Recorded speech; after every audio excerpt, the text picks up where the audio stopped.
Hello everyone and welcome to the 2022 Marketing State of Play webinar. We're very excited to have you all here today on a beautiful Tuesday afternoon. You'll be hearing from two speakers today. First one will be Laura Holston from Michael Page, as well as Teresa Sperti, who is the founder of Arctic Fox. I begin today by acknowledging the traditional custodians of the land and pay my respects to their elders past, present and emerging. If you have any questions throughout the webinar, please feel free to add those questions into the chat on the right-hand side of your screen and we'll get to them throughout the webinar. But without any further ado, I'll hand it over to Laura. Thanks, Tom, and hi everyone, and thanks again for joining us for our 2022 webinar, Marketing State of Play. Following last year's success, we're delighted to be here to deliver a report and webinar that will once again shed a light on the marketing landscape in Australia. Firstly, I want to extend a thank you to the 220 people who contributed to our survey and made the insights possible. I'm excited to now present with Teresa our key findings from the study. For those of you who do not know who I am, my name is Laura Holston. I'm a director at Michael Page and I've been in recruitment for 11 years now. 6 of these years have been with Michael Page Marketing. Teresa is a customer and digital leader with over 23 years experience working for leading brands including Coles, Officeworks and World Vision. She is an ex-CMO Top 50 and founded Arctic Fox in 2019. Arctic Fox are a digital and e-commerce transformation advisory and training organisation helping to advance the industry. Over to you, Teresa.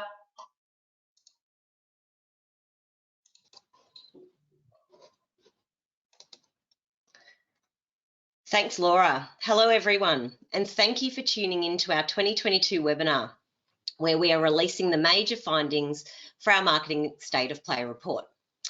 You may notice that my voice is a little bit croaky at times. I am a little bit under the weather, but I didn't want to miss this opportunity to share the findings with you all today. 2021 was the first year we embarked on producing this report for the industry, and it is really exciting for us to be able to be back for a second year to share the findings from this year's study and to be able to really compare and contrast results year on year. When we embarked on producing this report last year, we set out to really start a conversation in the industry about the change that is upon us and to look at how teams are evolving in the face of change. Whilst there is some progress that's occurring, it is slow, and too few people are prepared to talk about what isn't working and what is challenging them openly within the industry. The digital era is not suddenly upon us. It has been around for the best part of 2 decades, and in many respects, too many brands are still stuck in first gear. This year is a big transitioning year for the industry.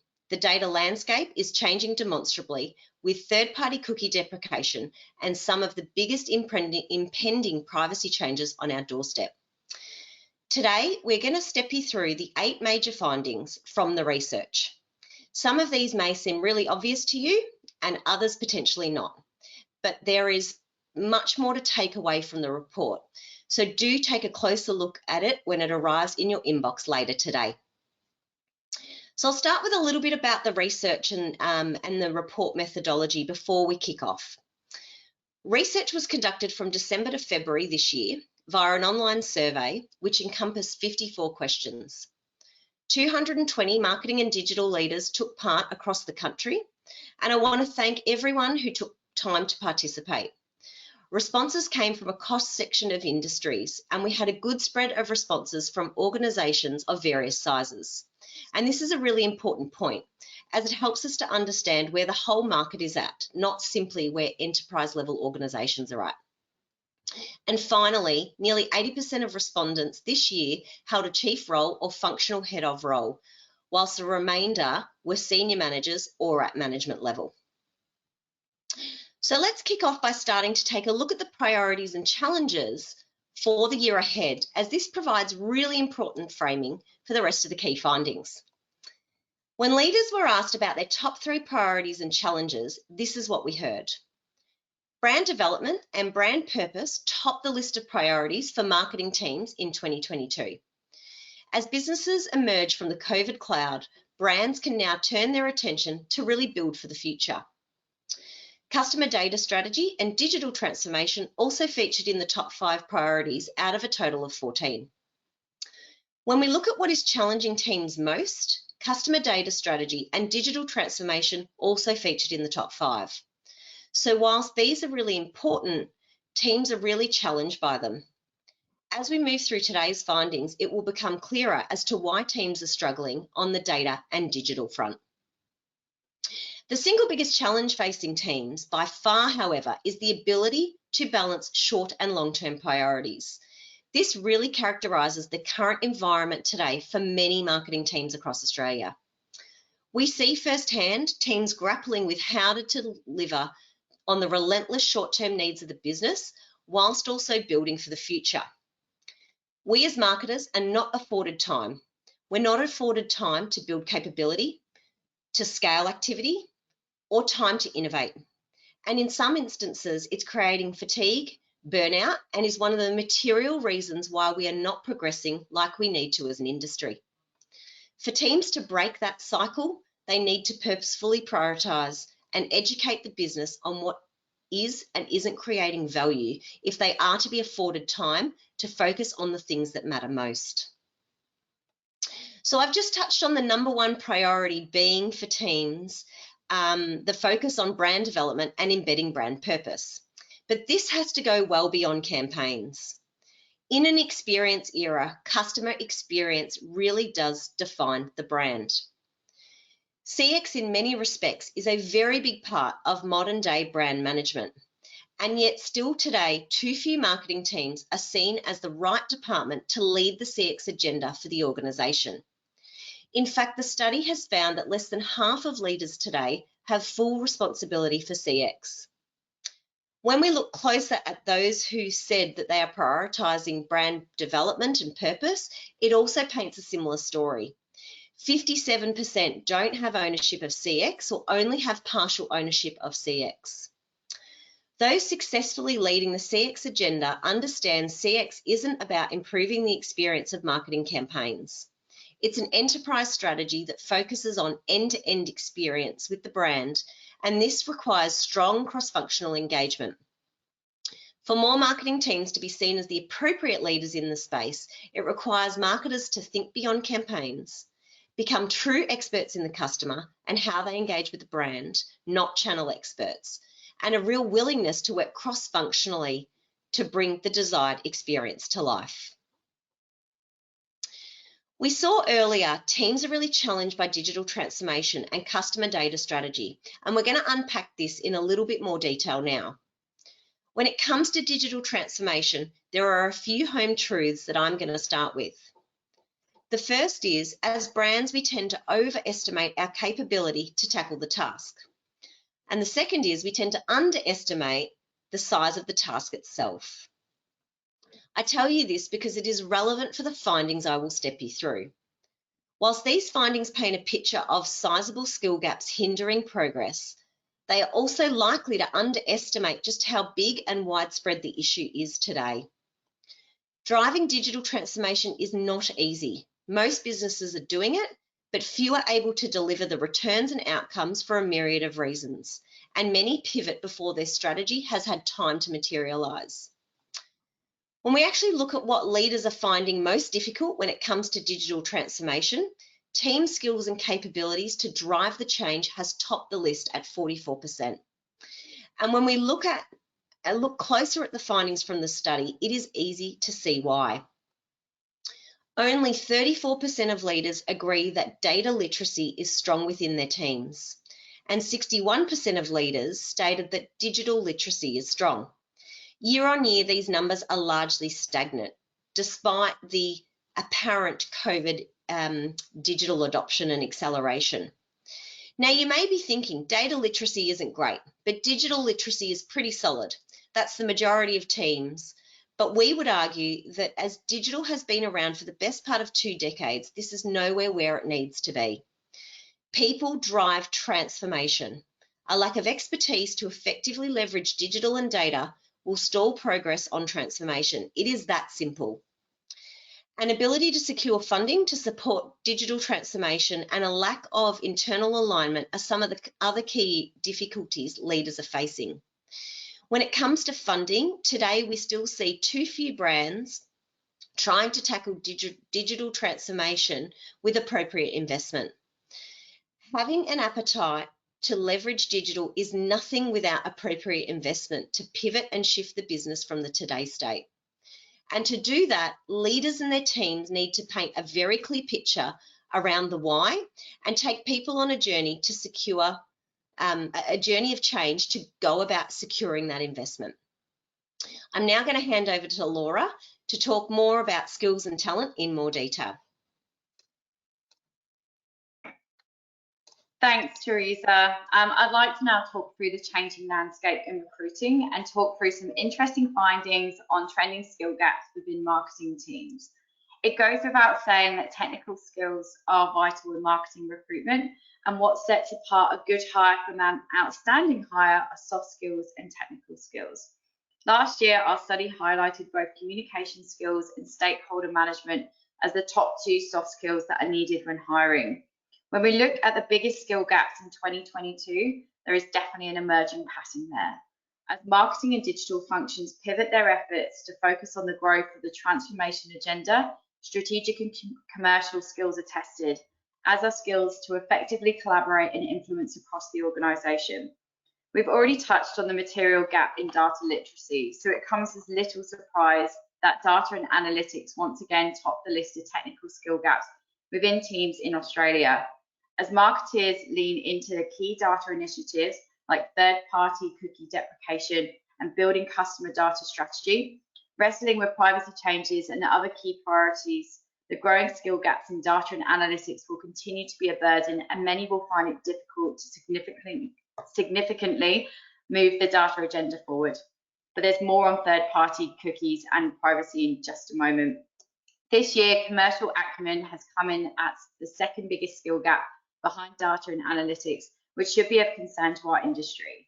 Marketeers that understand what drives the business and the bottom line are far more likely to be seen as an integral partner for business growth and are looked upon to influence the strategic agenda of the organisation. But it isn't just the technical skills that are stifling our progress. In fact, some would argue we as an industry lack some of the very important soft skills to drive much needed change through many organisations today. Driving CX, transformation and growth all require marketeers to influence up and across the organisation. As marketeers' remits expand and we are expected to play a bigger leadership role, the ability to manage up and across the organisation and influence becomes critical. But leaders are telling us that it is these soft skills where the biggest gaps exist. As a marketing recruitment update, we have had an extremely strong start to the year, which ties in nicely with insights from our report that 77% of participants are expecting to hire in the next 12 months. With this in mind, it comes as no surprise that insights shared by SEEK recently stated that March 2022 was a record month for them. This was with the highest number of jobs advertised in SEEK's history. Applications per job advertised decreased almost 5% month on month, which is quite scary when you think about the last stat I just mentioned.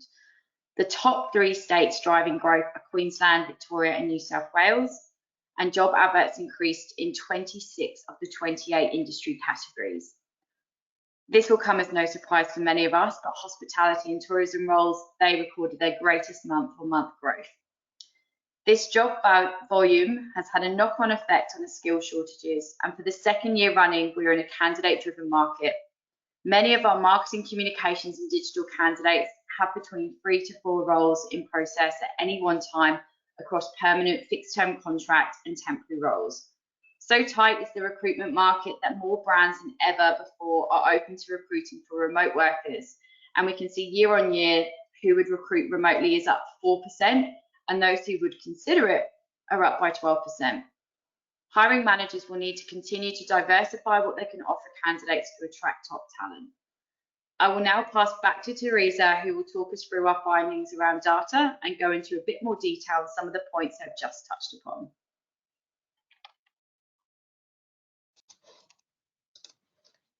Thank you, Laura. So the fifth major finding I'll touch on relates to the readiness for brands to adapt to privacy and third-party cookie changes. With third-party cookie deprecation hurtling towards us, iOS changes making it increasingly difficult to capture data, and sweeping changes to the Privacy Act coming, this year's study really delved deeper into these domains. When we asked leaders about if their brand had commenced planning for third-party cookie deprecation, 45% stated they are yet to start. 45%. And only 12% said that they had a clear plan that they were implementing. This means that many brands need to get their skates on if they are to be ready for the changes that are afoot. On the privacy front, we looked at the level of knowledge and understanding of Australian privacy principles within marketing teams, and the majority told us teams don't have a strong grasp of them. Too often, privacy can be viewed as the role of legal and compliance teams, and this is really short-sighted, as privacy is all about consumer consent, control, and data utilisation. With some of the world's leading brands, Google, Apple, and others leading the way on privacy, other consumer brands need to take note.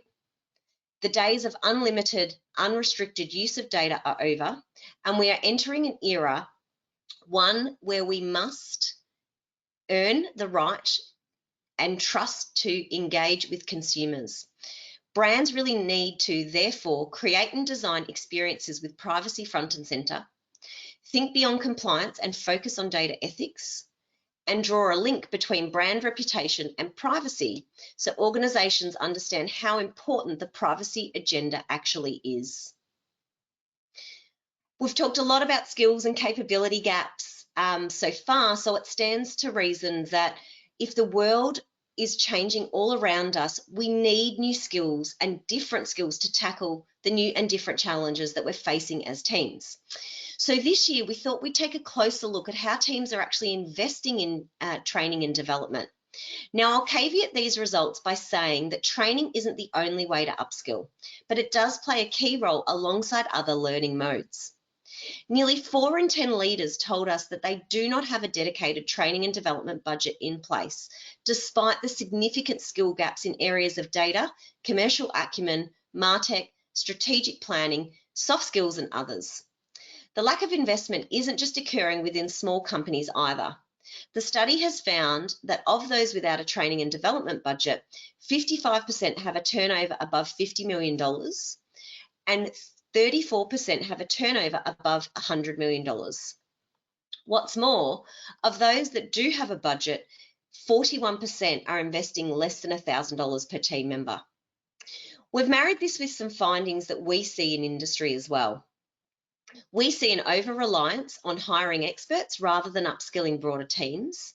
And that really leads to a scenario where you have people who have knowledge and those that don't. We see that brands don't give enough consideration to the capabilities that they're really looking to build across teams. And there is a lack of team development plan to build cross-cutting skills. Development is also viewed too much like a tick box exercise, one and done. And retooling teams takes regular interventions. It's not a once-off initiative. Having said all of this, there are some brands that are really leading the way. ANZ and L'Oreal are great examples of how brands are reskilling and retooling teams, and there's much to be learnt from those, whether or not, or regardless of if you're a large brand or a small brand. In line with the 2021 findings, in-housing is also set to continue as teams seek to drive performance, effectiveness, and agility.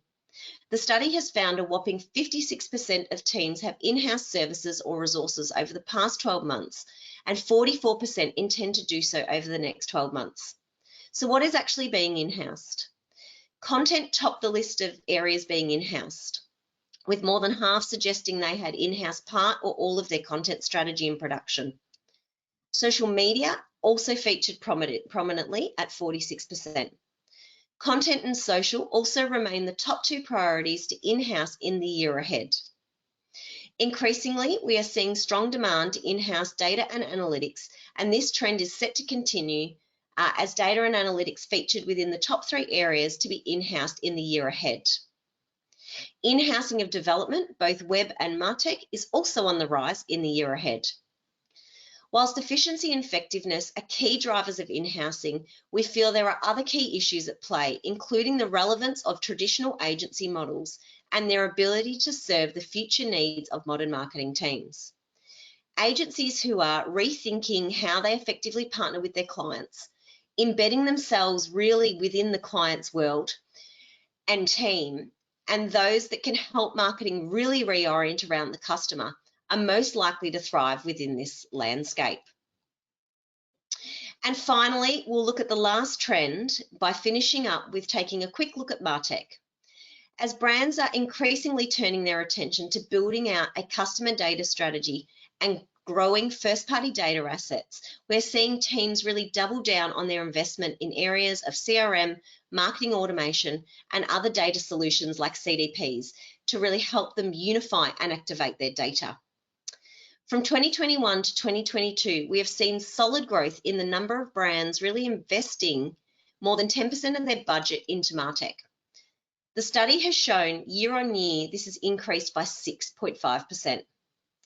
As we look ahead, we see that there is really strong intention and appetite to invest further in the MarTech space, with 69% anticipating modest or significant increases in MarTech spend. Australian brands typically spend less on average with MarTech than our global peers. And so as brands start to build digital maturity, we anticipate spend to continue to rise and make up a bigger portion of overall marketing spend. Despite growth in spend and appetite to invest further, we are still seeing the biggest challenge facing marketing teams by far is their ability to embed and scale MarTech. This again topped the list of challenges for teams nationally. This year, however, the ability to collaborate with IT peers has shot up the list to become the second biggest challenge teams are facing on the MarTech front. With 1 in 3 citing, it is one of their material challenges. Leaders must lean into creating strong alignment between IT and marketing if they are to be successful. Without strong alignment, teams battle for the support, which distracts them from their ability to really drive key outcomes. And to be successful, this is something that really needs to be built and nurtured over time. This relationship needs to be built and nurtured over time. And teams also need to do a really good job at clarifying what is the why and linking it to business outcomes. So there you have it. That is the major findings from this year's report, but there is plenty more where that came from. This year's report also covers a deeper look at the data challenges and priorities of teams, a look at how marketing teams are structured, and that's new this year. We've taken a good look at how marketing teams effectively structure themselves. We take a look at the key capabilities teams are looking to build and how teams are driving efficiency and performance beyond in-housing, and much, much more. For those who also want to know more about the skills and capability gaps in Australia and how to tackle them, please do download the MI3 podcast, where myself and some other key industry leaders unpack these skill gaps in greater detail and what brands are doing to address them.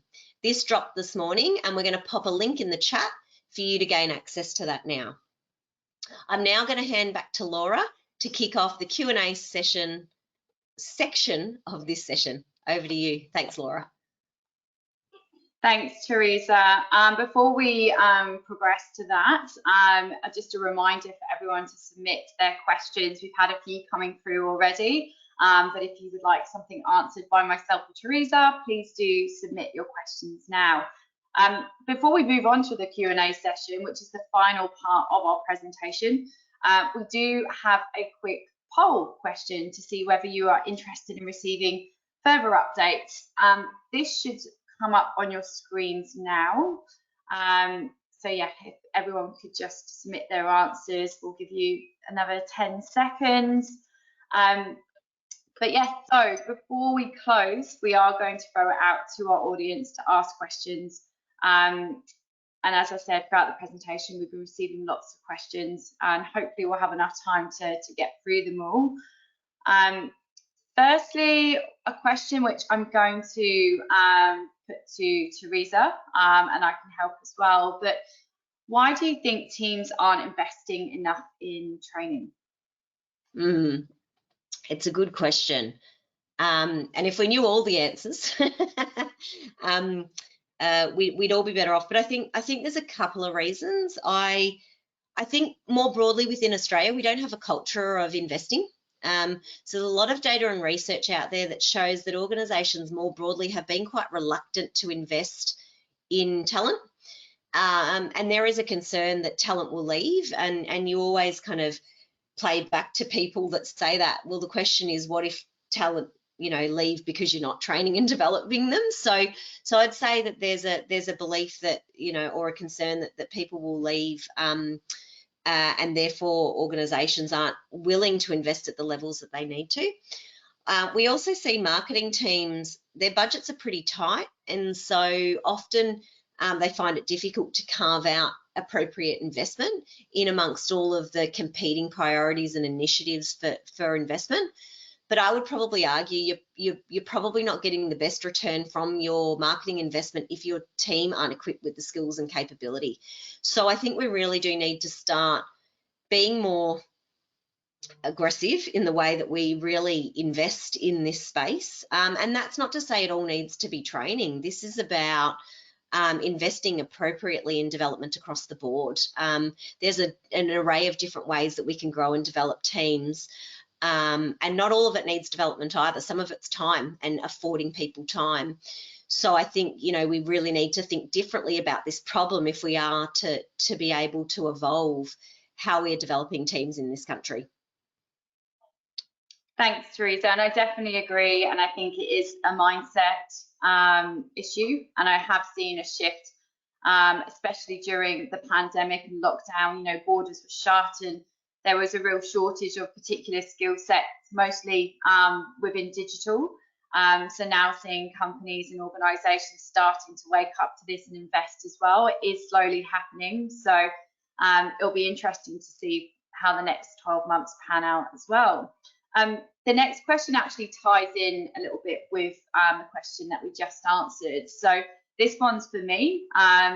It is it hard to find strong candidates at the moment? When looking for new talent, should we put more weight on technical skills or soft skills, and why? So obviously relaying back to the training and the investment, I mean, we've always said soft skills are more important because those are usually the ones that can't be taught. That's a skill that someone holds, and it's very hard to teach soft skills. The technical skills will come with investment and training, which is why I think it ties in quite nicely, because we're talking about future development, investing in your people, and more I am seeing a lot of my organisations and clients, offering that, as part of the package. Do they want to do external training, learning, development, and seeing them actually support that and sometimes fund it as well, because it just means you've got the engagement and the buy-in from that candidate, or I should say employee.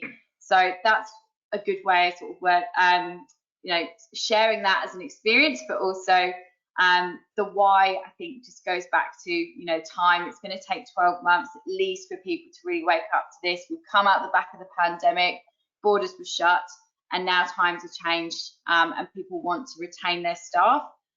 We talk about the Great Resignation, which is obviously this year, and we want to retain our people. For the next question, I'm going to pass to Teresa. So what should our starting steps be when preparing for the changes in third-party cookies? So it's a really interesting one, and it's one that I could actually talk about all day. I think your starting point is definitely to undertake an audit to understand where you are today. And what I mean by that is understand where are you currently impacted today from a media point of view, from a tagging point of view. Do we have the first-party data assets that's going to help us to navigate the changing landscape? You really need to build a picture of what is happening today. And I think this is one of the challenges for marketing teams today, because who do you turn to help build that picture of what is happening? The media agency will have a viewpoint, but it will be very focused on just media. They don't necessarily understand in depth kind of the piece around first-party data strategy or internal systems that support first-party data strategy. So you really need to think about all of the aspects and be thinking about how do we start to build a holistic picture of where we are, and then from there start to determine what is the appropriate steps we need to take as an organisation in order to be ready for third-party cookie deprecation. You do need to lean on your agencies. They are your partners. But what I'm trying to say around the kind of the media space is you may not get a holistic view when talking to your media agency. They may give you a good, solid component of key considerations, but there'll be other things that you need to consider. And so I think starting with that, where are we today, looking at where we need to move to tomorrow, and doing as much research as possible. I mean, this space is changing. Not everyone has the answers. So if you're sitting there kind of going, we don't know where to start and how to sequence change, you're not alone. There's a lot of people in that spot. It's one of the single biggest changes happening in our industry in 10, 20 years. Not everyone has this figured out, and the space is going to evolve. So you've really got to immerse yourself in what is happening today. There is a number of articles on our site that I would say go and check out if you're looking to find out more about some of the key considerations and how to tackle this holistically. Brilliant, thank you. We've just had a couple more come through. So there's one for me. When you talk about diversifying offerings outside of hybrid working, what else have you seen? The team has seen a lot recently, and more so than I've probably ever seen in the last 10 plus years working in recruitment. So yes, hybrid working is here and it's here to stay. It's very hard to go back and sort of take that back from employees, and we're learning that very, very quickly. We have seen people come onto the market that weren't necessarily looking for work, but because their employer is expecting them to be in the office a certain amount of days, or on particular days that don't necessarily work for them, they are starting to look elsewhere, because we've all discovered that we can do the job remotely. We can do the job anywhere in the world now. So that's a big thing. But another thing we look for is, that engagement piece as well, and how employers are engaging their staff even when working remotely. So some might be in the office, some might be from home. What are we doing to keep that level of engagement, to really drive that culture? Which I think is a really important thing, because it's very easy to lose your culture when everyone's working remotely, head down, doesn't speak to anyone, and there's no interaction with the team. So that's incredibly important. And then what we've just mentioned with the training and development as well, candidates are asking about progression and what the future looks like for them, but also for their teams as well. So I think that's really important.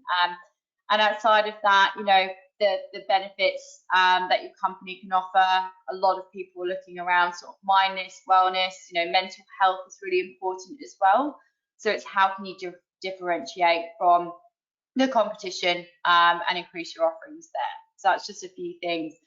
A couple more. Oh, lots have just come through. So Teresa, how important do you think CX is for marketers and organizations moving forward? I think it's critical, and I fundamentally think we've got to step it up in this space. I see it all the time, CX, and I've kind of touched on it in the presentation. Customer experience is still talked about through a campaign lens. Customer experience is not about campaigns, guys. It's just not. Yes, campaigns are a series of touch points with the brand, but they are not the only touch points with the brand. And in today's day and age, a brand is not what we say it is through marcoms. It's the experience that consumers engage with every single day. And that means that we need to do everything from looking at, do our back end and back office processes enable to deliver a seamless experience, right through to the way that our sales team engage with consumers, or if you're in a retail environment, people on the floor. So it's absolutely critical. Marketers need a voice at the table. They need to be leading this agenda. That's not to say that we lead all of the implementation. CX implementation has to be decentralized, because so many parts of the organization touch the customer, but somebody needs to be that champion of the experience that is leading kind of directionally. Where are we trying to head? What type of experience are we trying to create for the customer? And therefore, I really feel like marketers need to step it up. If we are to be this custodian of customer that we talk about, we need to be influential in that role of customer experience. And to be honest, today, there's not enough of us that are doing that. So I hope that's answered that question. It's absolutely vital. It is the modern day brand strategy. Yeah, great. Thank you. There's another question that's come through for me. So, given the importance of soft skills, are there opportunities for people that might be considering a career or industry change? Are you seeing much of that? Naturally, we always see people wanting to move industries, and that's something that we sort of happily negotiate on and, manage objections when we're working with hiring managers. But it is something that we have probably seen more of because, during the pandemic, this time of reflection, I've seen a lot of people move from the private sector space into not-for-profit and government. A lot of that probably was down to job security moving into the public sector, as obviously there was a lot of jobs being advertised in Gov, especially in healthcare as well. But more importantly, just, managing that process and, working with people to, move industry can be quite a big thing at all levels.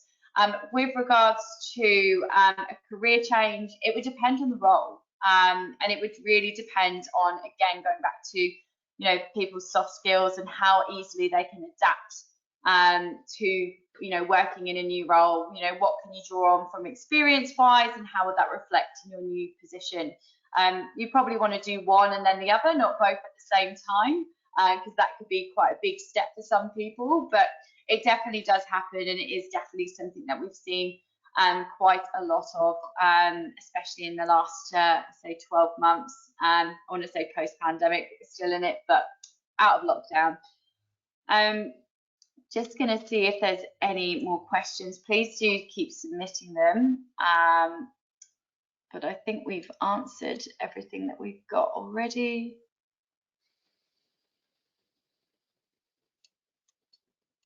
Yeah, that's everything, Teresa. Brilliant. Well, thank you everyone for participating today and listening to us. We hope you all got something out of it. And also to everyone that submitted some questions. I think that was quite a good discussion, especially around the report and then recruiting as well, and looking at that landscape. We've just got on the screen now is our contact information. So if anyone wants to reach out to either myself or Teresa, please do. Thanks everyone for logging in. Thanks everyone.